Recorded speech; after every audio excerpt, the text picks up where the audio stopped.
Most people think self-care is about comfort, candles, retreats, soft days. But the truth is far harsher. Real self-care is self-respect, and most people neglect it every single day. And here's the part almost no one notices. Only the truly perceptive will see what really matters in this video. Only the intelligent will recognize the deeper message behind it. Because Stoicism teaches something society has forgotten. You don't love yourself by pampering yourself. You love yourself by not abandoning yourself. Marcus Aurelius once wrote, "The soul becomes dyed with the color of its thoughts." Meaning, the way you treat your mind becomes the way you treat your life. So today, we're going into 7 Stoic self-care habits.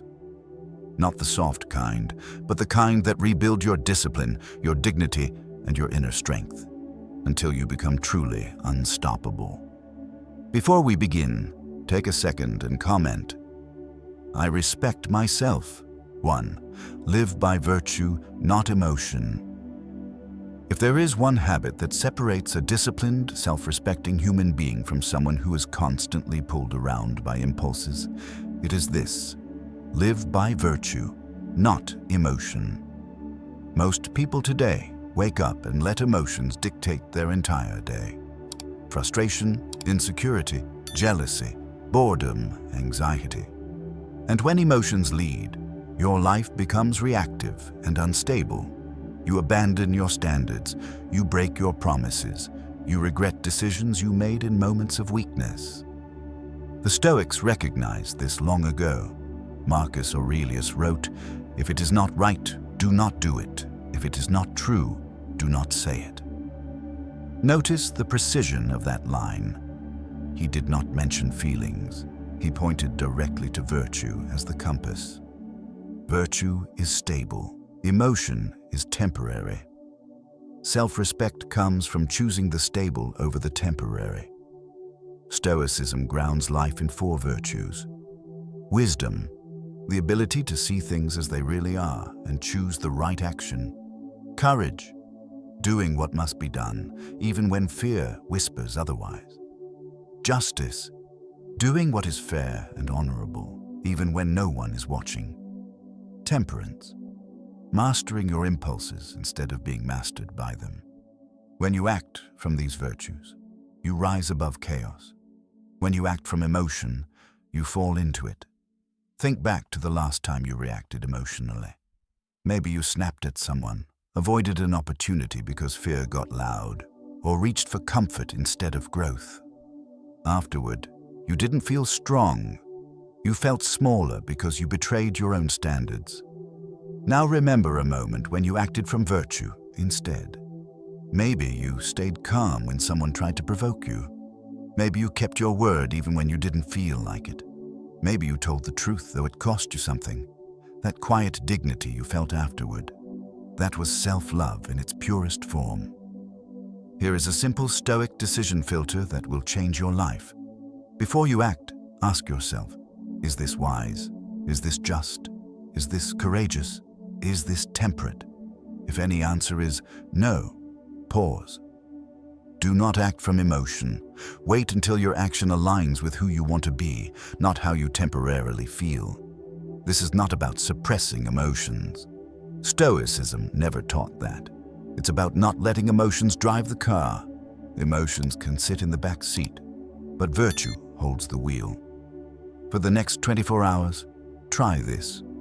Every time you feel triggered, breathe, ask the 4 questions, and choose the virtuous path, especially when it feels uncomfortable. Because emotions are wild animals. Virtue is the one thing that tames them. Power line. Virtue first. Outcomes later. 2. Protect your mind with the dichotomy of control. And one of the greatest acts of self-care is learning to protect your mind from the things that were never yours to control in the first place. Most people drain their energy trying to manage outcomes, control other people, fix situations, or predict the future. And then they wonder why they feel exhausted, anxious, and overwhelmed. Epictetus offered the simplest and most liberating truth in philosophy. Some things are in our control, and some things are not. Your entire emotional life depends on whether you understand this or ignore it. You suffer when you fight the wrong battles. You heal when you return to the right ones. The Stoics defined it clearly.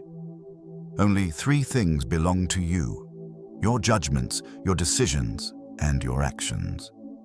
Everything else is noise.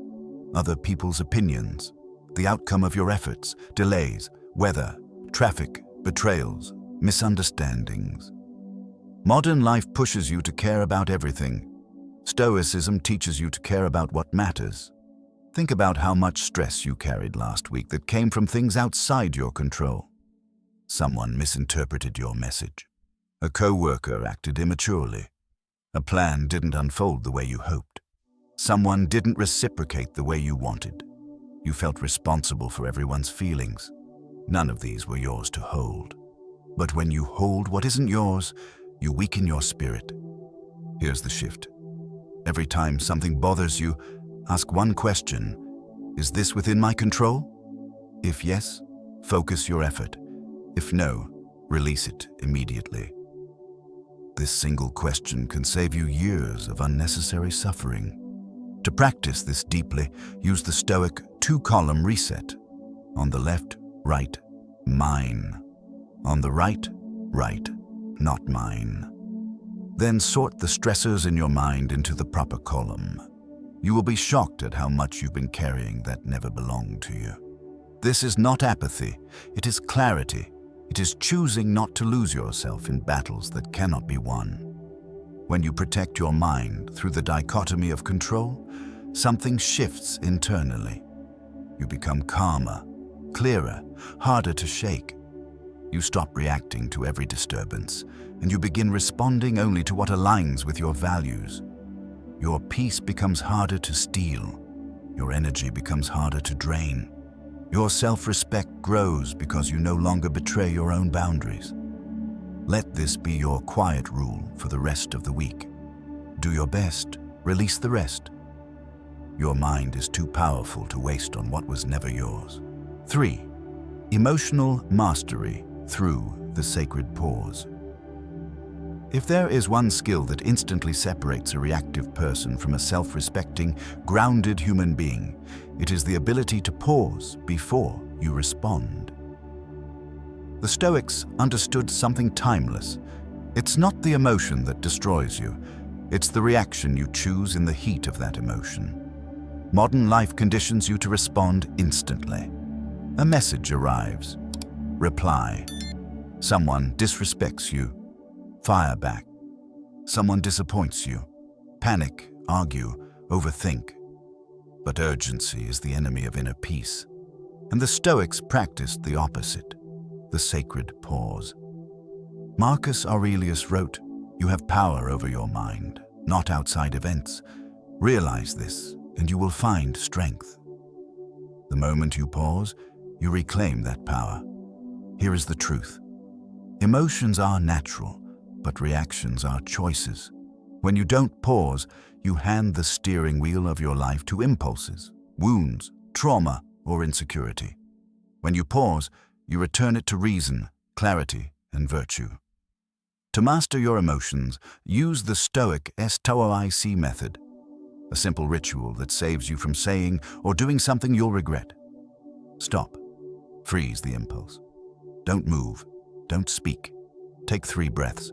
Each one forces your body out of fight or flight. Observe. Name the emotion without judging it. Anger, fear, shame, jealousy. Interpret and ask, what story am I telling myself? Is it true? Choose. Act based on virtue, not the emotion of the moment. This is not suppression. This is refinement. You are not denying how you feel. You are directing it. Think of a moment when your reaction made things worse. A text you fired off too fast, a comment you regret, an argument that escalated because you didn't stop. Now imagine the same moment with a 3-second pause. Different outcome, different energy, different you. The sacred pause protects your relationships, your dignity, and your peace. It turns you from a puppet of your impulses into a commander of your mind. Here's the challenge. For the next 72 hours, do not respond on emotion. When a trigger hits you, breathe, pause, and act only when your mind is clear. Because mastery is not about feeling nothing. It's about choosing your reaction. A single pause can save your day. A habit of pausing can save your life. Power line. Master your reactions. Master your life. 4. Premeditatio. Malorum, strength through preparation. Most people break down not because life is unbearably hard, but because they expected it to be easy. Stoicism teaches the opposite. Expect the challenges, rehearse the setbacks, and life loses its power to shake you. This is the practice known as Premeditatio Malorum, the premeditation of adversity. Seneca wrote, "He robs present difficulty of its power, who has beforehand contemplated its coming." In other words, prepare your mind and nothing will surprise you. This habit isn't pessimism, it's psychological armor. It is the difference between being destroyed by difficulty and being ready for it. Modern society has conditioned people to pursue comfort at all costs. So when something goes wrong, a delay, a rejection, a plan falling apart, a person acting unfairly, they crumble. Not because the event is catastrophic, but because they never mentally trained for it. Stoics trained for difficulty the way athletes train for impact.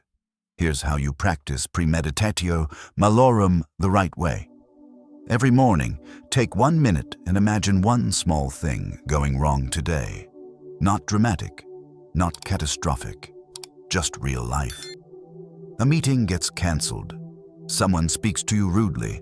A plan falls through. Traffic slows you down. Someone misinterprets your intention. Then ask yourself 3 questions. If this happens, how will I respond with virtue? Wisdom, courage, justice, temperance. Pick the one you need. What emotion might arise? And how can I intercept it? Annoyance, irritation, disappointment. Counter with clarity and calm. How can I learn from it instead of resisting it? The obstacle becomes the lesson. This tiny exercise rewires your brain. Instead of reacting with shock or resentment, you react with readiness. You stop expecting the world to behave perfectly. You stop feeling personally attacked by inconvenience. You start meeting reality as it is, not as you wish it to be. And here's the hidden benefit. When you prepare for difficulty, you naturally become more grateful. The ordinary moments feel lighter. The small blessings become vivid. You appreciate life more because you are no longer entitled to perfection. The world doesn't owe you easy days, but you owe yourself a strong mind. Practice Premeditatio Malorum each morning, and you will move through life with a quiet confidence that nothing, absolutely nothing, can catch you unprepared. Power line.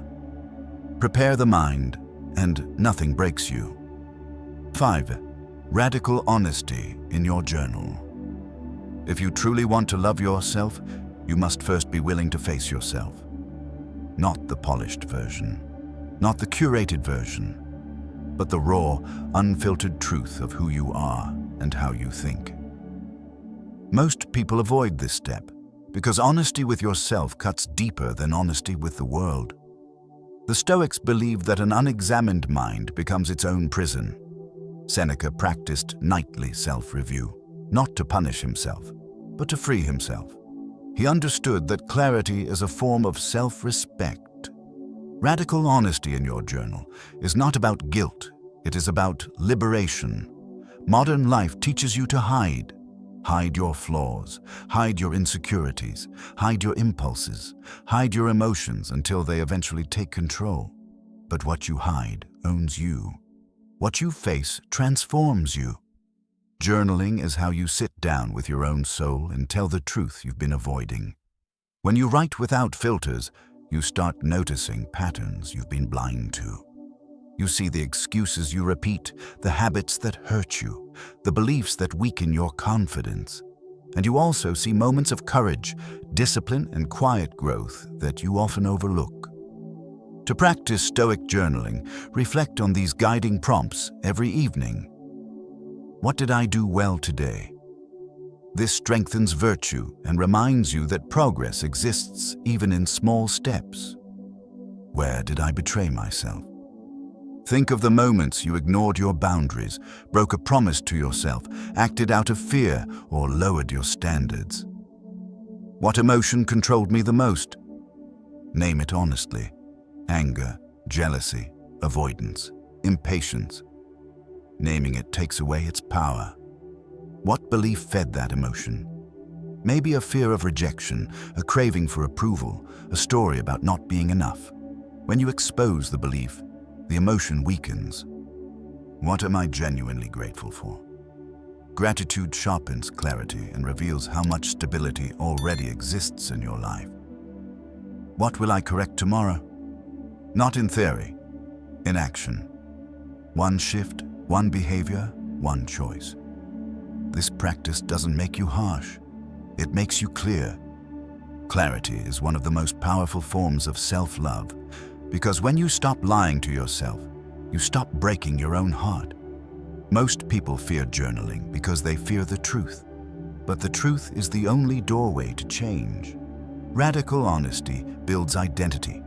Identity builds discipline. Discipline builds a life you can finally be proud of.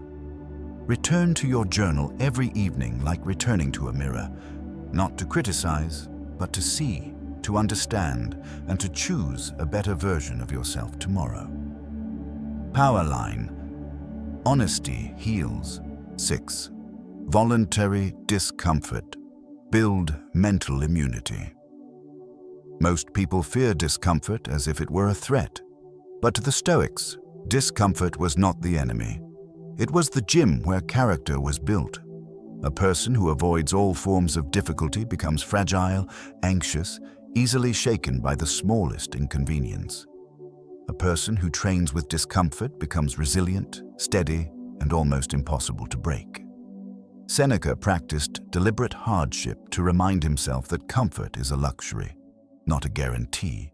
He slept on hard surfaces, ate simple meals, and exposed himself to controlled difficulty so that when real challenges arrived, he was already prepared. He wasn't being dramatic, he was building immunity. Modern life has conditioned people to chase convenience. Smooth roads, predictable routines, soft emotions, constant entertainment. But this comfort comes with a hidden cost. It weakens the mind. When your environment shields you from every difficulty, even a minor setback can feel overwhelming. Voluntary discomfort flips the script. It teaches your mind to stay calm when things are uncertain, to endure when things get heavy, and to stay disciplined when your emotions try to negotiate. Controlled difficulty is not self-punishment. It's strength training for the soul. You don't need extreme actions. You need intentional ones. Small, deliberate choices that remind your brain, I can do hard things. I'm not controlled by cravings. I can withstand temporary discomfort. This can mean taking a cold shower instead of a warm one, walking instead of driving, choosing a simpler meal, sitting in silence without reaching for your phone, or having a challenging conversation instead of avoiding it. These micro discomforts teach your mind to stop panicking at the slightest resistance. When you regularly expose yourself to discomfort, fear loses its grip on you. Discipline gets stronger, your tolerance for frustration increases, your emotional stability deepens. You begin to trust yourself more, and this is where self-love becomes practical, not sentimental. You stop babying yourself.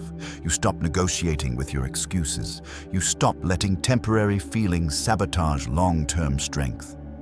Each intentional discomfort is a signal to your mind. You are stronger than you think. You can handle more than you imagine. And little by little, you transform into someone who doesn't crumble when life tests you. Someone who stays centered, aware, and ready. discomfort is not suffering. Discomfort is training. And training is the highest form of self-care because it ensures you will not fall apart when life gets difficult. Power line. Comfort weakens you. Challenge shapes you. 7. The art of saying no. If there is a single skill that silently elevates your life, your peace, your confidence, and your self-respect, it is the art of saying no. Calmly, firmly, without guilt, without apology. Most people know how to say yes. Very few know how to say no. And the difference between these two groups is the difference between a life that belongs to everyone else and a life that finally belongs to you. Stoicism teaches that self-care is not indulgence. It is self-protection. And nothing protects you more powerfully than your ability to refuse what drains you. People often imagine that saying no is rude, selfish, cold, or unkind. But the truth is the opposite. Saying yes to everything is the real betrayal, because every unnecessary yes is a quiet abandonment of yourself. Every yes that violates your energy, your time, your priorities, or your values is a small fracture inside your integrity. And fractures, when repeated, become breaks. You cannot love yourself while continuously giving away your life to things that do not serve you. You cannot build inner peace while letting anyone access your time whenever they want. You cannot call yourself disciplined while letting guilt override your boundaries. Here is the Stoic truth. A boundary is not a wall. A boundary is a definition. It defines what is acceptable, what is not, and what you refuse to sacrifice ever again. Modern society rewards people-pleasing. You are praised for being easy, agreeable, flexible, or always available. But being endlessly available is not kindness. It is self-erasure. It is saying, my needs don't matter, my time doesn't matter, my inner world doesn't matter. And when you send that message into the world simply agrees with you. To practice the art of saying no, you must first understand why saying yes feels so automatic. Most yeses come from fear. Fear of disappointing someone, fear of conflict, fear of being misunderstood, fear of not being liked, fear of appearing selfish. But Stoicism isn't about being liked. It's about being principled. It's about living according to what is right, not according to what keeps others comfortable. A powerful shift happens the moment you realize that you are allowed to say no without explaining yourself. You're allowed to choose your peace over someone's convenience. You're allowed to choose your rest over someone's expectation. You're allowed to choose your priorities without needing permission from anyone. There is a quiet dignity in a calm, firm no. Not an angry no, not a dramatic no. Just a clear, grounded no that comes from knowing who you are. People who thrive in life all share one trait. They guard their time like treasure. They treat their attention, their energy, and their emotional bandwidth as extremely limited resources, not gifts to be given away without thought. The Stoics would say that your time is your most sacred possession. Every yes is a withdrawal from that account, and every no is a deposit that strengthens your future. To truly master this habit, begin by identifying what matters most to you, your top priorities, your deepest values, your essential commitments. When you know what truly deserves your time, it becomes easier to see what doesn't. Clarity makes boundaries feel natural instead of forced. Then, learn the language of a neutral, confident refusal. Stoic boundaries don't require excuses or elaborate explanations. They're simple, steady statements like, I'm not able to commit to that. That doesn't work for me. I appreciate the offer, but I'll pass. I'm choosing to focus on other priorities right now. I don't have the capacity for that. No anger, no guilt, no apologies for protecting your life. And here's something most people never realize. You're not teaching others how to treat you. When you stop responding to every request immediately, when you stop saying yes to things that drain you, when you stop explaining your choices. People begin to recognize your boundaries. Some may resist at first, especially if they benefited from your lack of boundaries. But the ones who truly respect you will adjust, and the ones who don't respect you. Losing access to you is part of their consequence. Saying no also deepens your relationship with yourself. You begin to trust yourself more because you no longer betray your own needs. You begin to feel safer inside your own life because you no longer tolerate what harms you. You begin to feel stronger because your actions finally align with your values.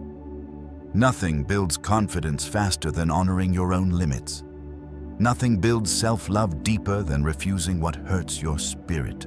And here's the quiet miracle. When you start saying no to the wrong things, you create space for the right things.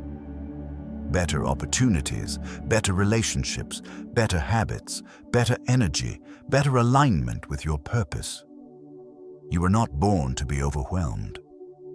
You are not born to serve everyone else's agenda. You are not born to be a container for other people's demands. You are born to protect your time, your peace, your dignity, and your life path. Saying no is not rejection. Saying no is a direction. It directs your energy toward what truly matters. It directs your life toward who you are becoming. And every time you say no to something unworthy, you're actually saying yes to yourself. Power line. Guard your time like a kingdom. Before you close this video, take a breath and look at what you just walked through. These 7 Stoic self-care habits are not simple routines. They are not motivational slogans. They are not temporary boosts. They are the foundations of a life built on dignity, clarity, and inner strength.